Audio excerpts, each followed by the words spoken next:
Bueno, en este módulo vamos a hablar un poco de lo que es la patología tumoral a nivel de la vía biliar. Acuérdense que la vesícula forma parte de la vía biliar, así que vamos a comenzar por el cáncer de vesícula. Entonces, es el tumor más frecuente de las vías biliares, y ojo con esto, constituye 1% de los tumores y 5% de los tumores del tracto gastrointestinal. Como dijimos hoy, en la litiasis vesicular sintomática en los pacientes de Chile y Bolivia, la colestectomía profiláctica era, digamos, de elección. Por eso en Bolivia y Chile, como dice acá, la incidencia es muy alta. Es más frecuente en la mujer. El grupo etario más afectado es los pacientes añosos. Y acuérdense que el 60% de los cánceres se sitúan en el fondo vesicular. ¿Cuáles son los factores de riesgo para tener un cáncer de vesícula? Habíamos mencionado que la macrolitiasis era una de las probables etiologías. Y como dice acá, la litiasis vesicular, 75 al 92% de los casos predisponen al cáncer de vesícula, principalmente, como habíamos mencionado también, la macrolitiasis, los cálculos mayores a 3 centímetros. La vesícula en porcelana, que habíamos dicho que era también una de las indicaciones de colestectomía profiláctica por el riesgo de cáncer de vesícula, sí corresponde al 10% de los factores de riesgos para el cáncer. Los adenomas mayores a 15 milímetros, que lo que habla Mariano Jiménez es 1 centímetro, Michans 15 milímetros, no hay, digamos, una diferencia significativa. Sepan que los adenomas son los famosos pólipos vesiculares, que no siempre tienen indicación quirúrgica, se controlan y se indica una resección quirúrgica cuando estos aumentan de tamaño en los controles que son cada 6 meses. Y también la anatomía.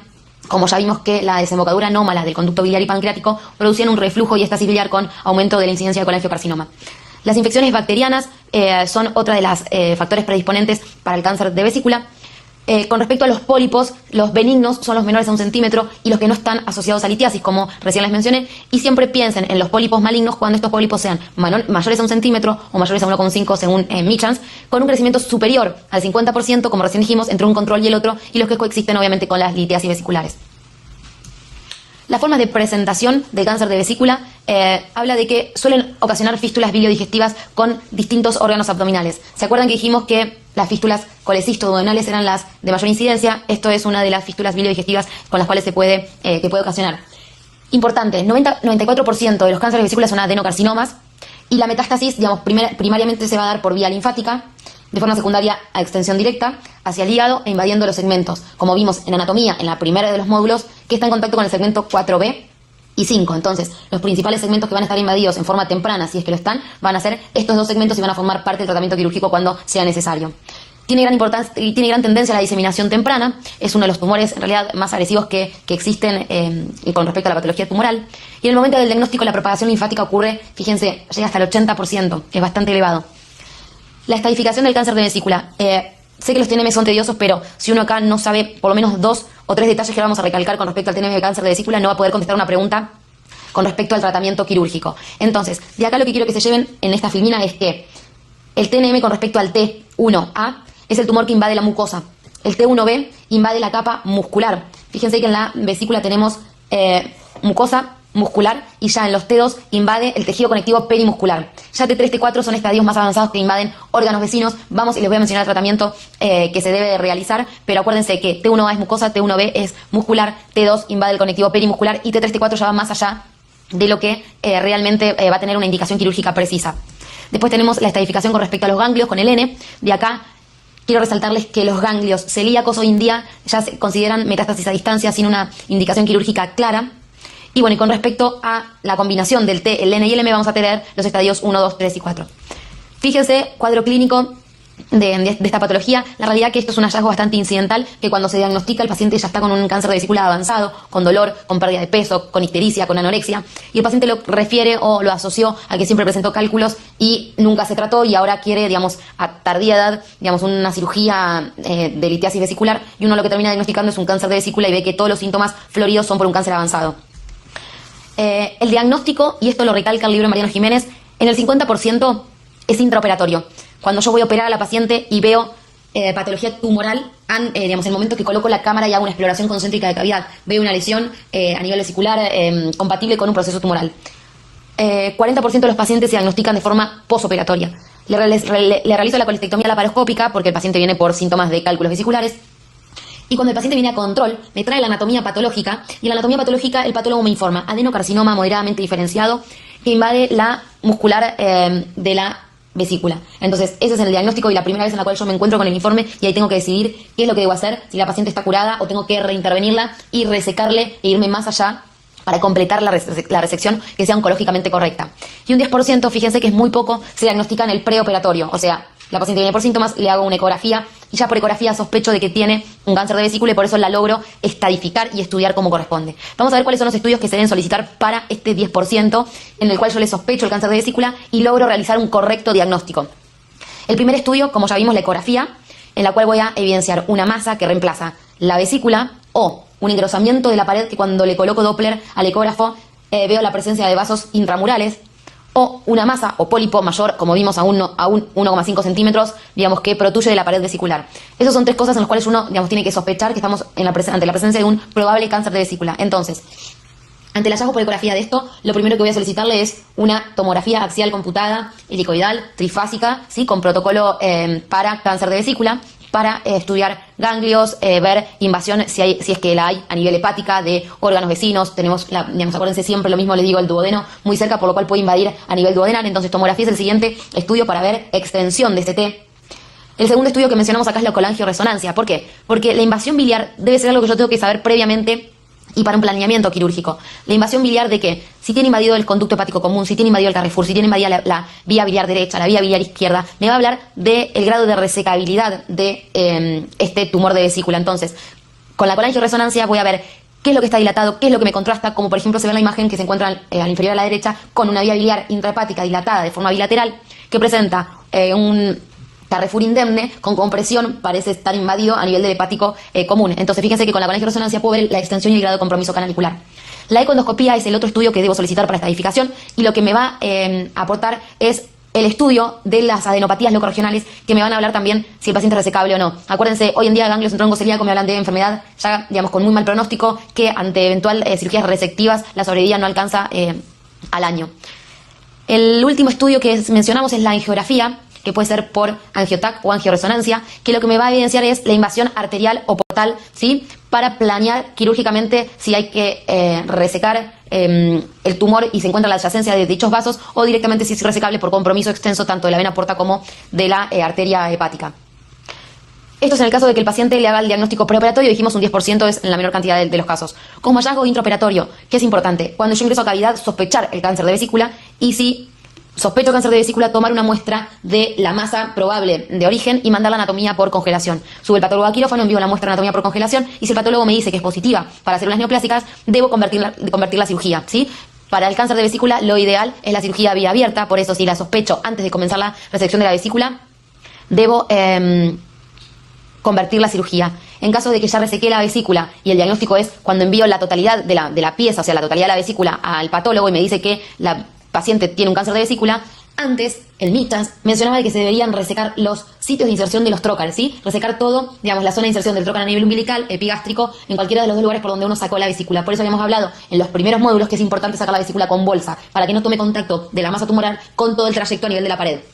Hoy lo que dice Mariano Jiménez es que esto no es necesario, no se vieron, digamos, a largo plazo implantes tumorales a nivel de la pared, por lo cual una vesícula resecada con un diagnóstico tanto intraoperatorio como posoperatorio de un cáncer de vesícula no es necesario resecar el trócar, digamos, toda la porción de pared donde uno realizó la extracción de la vesícula.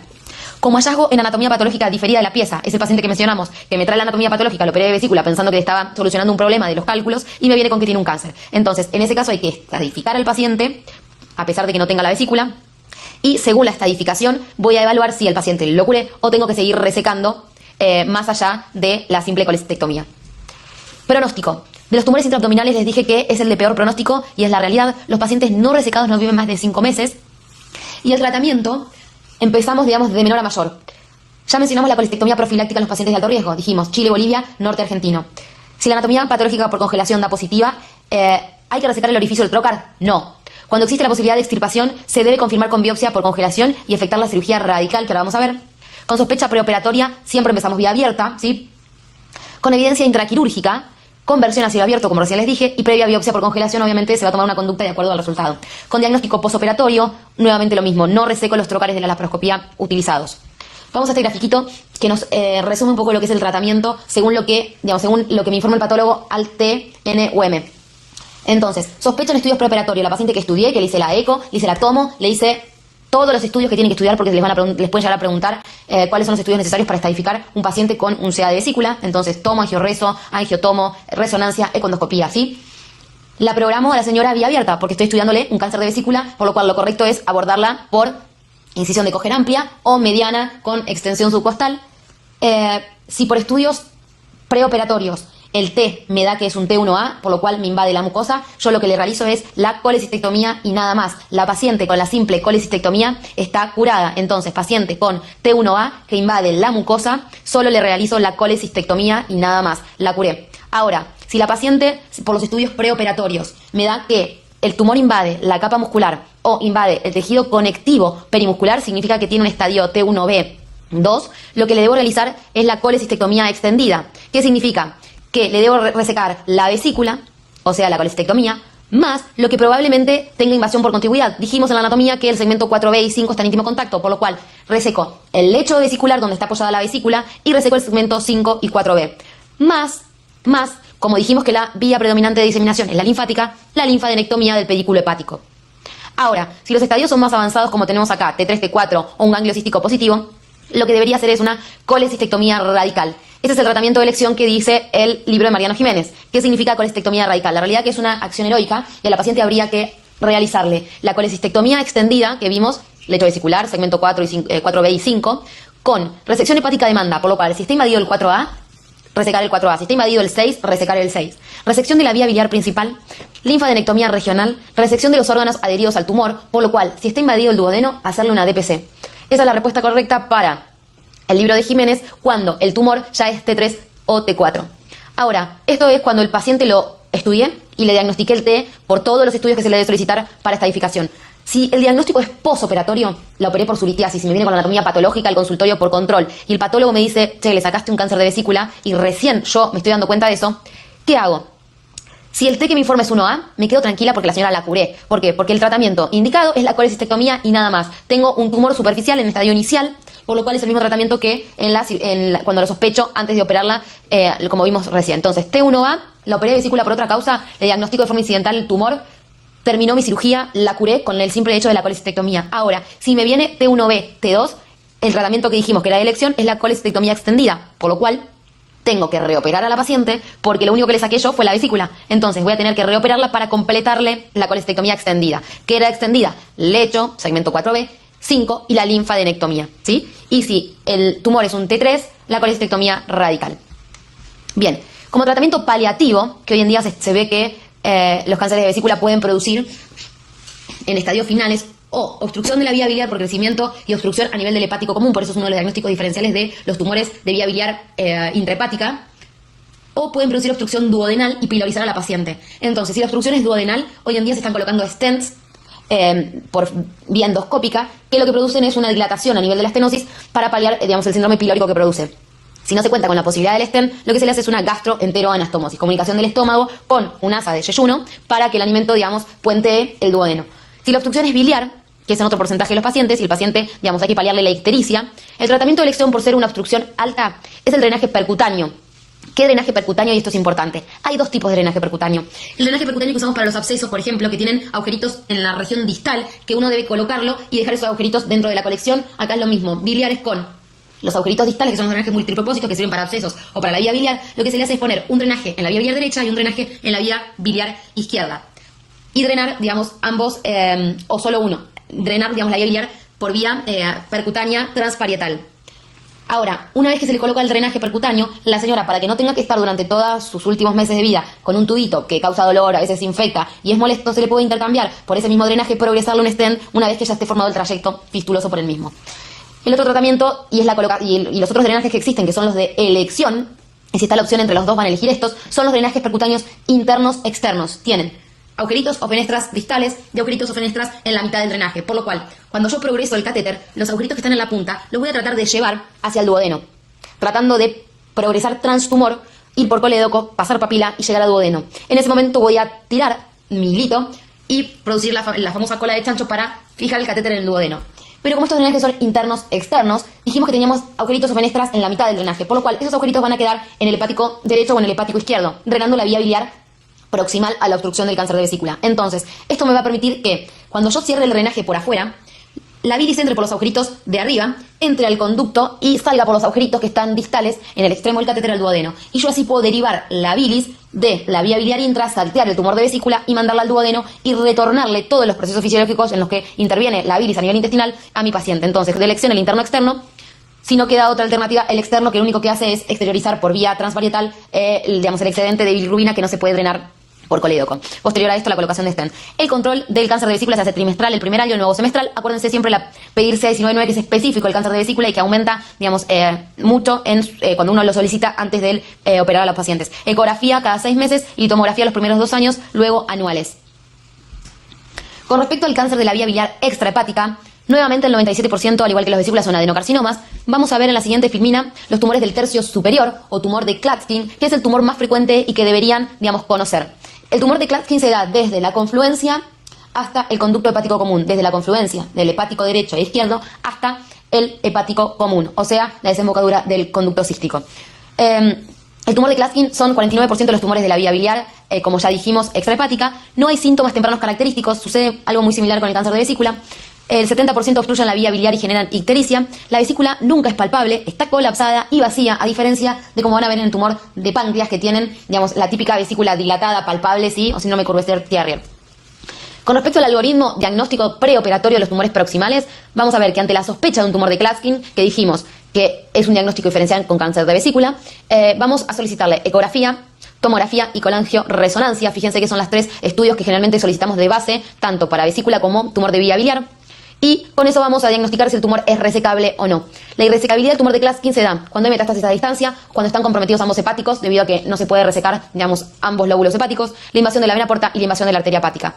Entonces, en los pacientes que yo creo, por eco, tomo y colangioresonancia, que puedo llevarlos a una cirugía porque no tienen estos criterios de irresecabilidad, les debo pedir para planificación prequirúrgica angioresonancia, ecodoppler o angiotomografía, ¿sí? Para terminar, de evaluar la invasión vascular y terminar de estadificar a mi paciente si tiene invasión o no venosa, portal y arteria y de la arteria hepática. Si eventualmente el paciente por angioresonancia, ecodoppler, angiotomografía no presenta evidencia de compromiso de estos vasos, lo que primero se le debe realizar antes de la cirugía abierta es un ingreso por la laparoscopía, debido a que muchas veces, a pesar de la eco, tomo, colangio, angio, eco, angiotomo, uno entra y hay implantes peritoneales que lo hacen al paciente irresecable, por lo cual una simple laparoscopía y exploración con camarita 10 minutos antes de la cirugía nos evita una laparotomía amplia y una morbilidad de un paciente que no tiene, una sobrevida a largo plazo. Este gráfico es la clasificación de Bismuth que tienen que saber y que se ha tomado en varias ocasiones, principalmente en los lugares privados, y me habla de los distintos tipos de Klatskin que existen, según el compromiso, de la vía biliar que tengan. Fíjense que según el gráfico, los Klatskin tipo 1, o la clasificación de Bismuth tipo 1, habla de los tumores que tienen compromiso mayor a 2 centímetros desde la confluencia de ambos hepáticos, ¿sí?, hacia distal. Cuando esa distancia es menor a 2 centímetros, ya habla que el tumor se acerca más a la confluencia o al comienzo del hepático común, y me habla de que la clasificación es de tipo 2. Cuando está comprometido la totalidad del hepático y progresa hacia la derecha, tipo 3A, hacia la izquierda, tipo 3B, y cuando compromete hepático y confluencia, hablamos de un tumor tipo 4. Es la típica imagen por colangioresonancia que tenemos los 2 hepáticos divorciados con una imagen vacía central en la cual no hay comunicación entre ambos conductos hepáticos. Estos son los casos, y es importante que lo sepan, porque si en un choice les ponen un paciente con un Klatskin que de clasificación Bismuth tipo 4, no voy a poder paliar la ictericia con solo un drenaje percutáneo, debido a que las vías biliares están divorciadas y voy a tener que colocar un drenaje en el hepático derecho y un drenaje en el hepático izquierdo. El diagnóstico diferencial, colangitis eclosante primaria, estenosis benigna, lo que me importa, cáncer de vesícula, sí, que era el principal diagnóstico diferencial del cáncer de vía biliar extrahepática. El tratamiento del Klatskin es la resección en bloque, más una hepático yeyuno anastomosis, más la hepatectomía. Siempre, sí, la hepatectomía, si el tumor invade hacia hepático derecho, la hepatectomía derecha, hacia hepático izquierdo, la hepatectomía izquierda, siempre resecando el segmento 1. Paliativo, drenaje biliar percutáneo. Acuérdense que como es por arriba del cístico, lo percutáneo predomina a lo que es endoscópico, a diferencia que todo lo que es distal, y si se puede, posteriormente la colocación de un stent y quimioterapia. La supervivencia en los no tratados es de 3, la supervivencia en no tratados 3 a 6 meses luego de la presentación clínica. Fíjense, con un R2 es de 3 meses de sobrevida, muy pobre. Los tumores del tercio medio, y acá no hay nada importante, les destaco el tratamiento que es la reconstrucción, nuevamente la vía biliar y la reconstrucción en IDERUX, y los tumores del tercio inferior, que los engloban dentro de los tumores periampulares. Acuérdense que son desde el borde superior del duodeno hasta la papila de Vater, son los tumores del tercio inferior, constituyen el 19% y es uno de los tumores periampulares que van a ver en el capítulo de páncreas. Cuando la obstrucción es completa, En estos tumores del tercio inferior la vesícula está distendida, hay que hacer diagnóstico diferencial con el tumor de páncreas, de cabeza de páncreas, como dijimos. La ictericia intermitente, muchas veces estos tumores sangran, en realidad se necrosan por isquemia, desprenden pedazos tumorales, estos pedazos tumorales obstruyen la vía biliar, hacen un periodo de ictericia intermitente que es transitoria y al necrosarse el tumor sangra y hacen una hemorragia digestiva símil a un ampuloma. El diagnóstico por laboratorio de imágenes, nuevamente los estudios que van a solicitar cuando vean la parte de páncreas, y el tratamiento en este caso es la excepción y es la DPC, que lo van a ver, digamos, junto con el tratamiento de carcinomas de páncreas. Fíjense que en el algoritmo diagnóstico de los tumores distales, nuevamente solicito la ecografía, la tomografía. Si el tumor es visible, le solicito la colangioresonancia y la ecoendoscopía, que nuevamente vuelve a aparecer, a diferencia de los tumores de Klatskin, que la ecoendoscopía no era solicitada. Y si el tumor es visible, se le puede, digamos, estadificar también nuevamente por la paroscopía. Fíjense que la ecografía, tomo, colangioresonancia, ecoendoscopía y estudios de vasos en estos tumores en realidad lo comparten los tres tipos de tumores de vía biliar.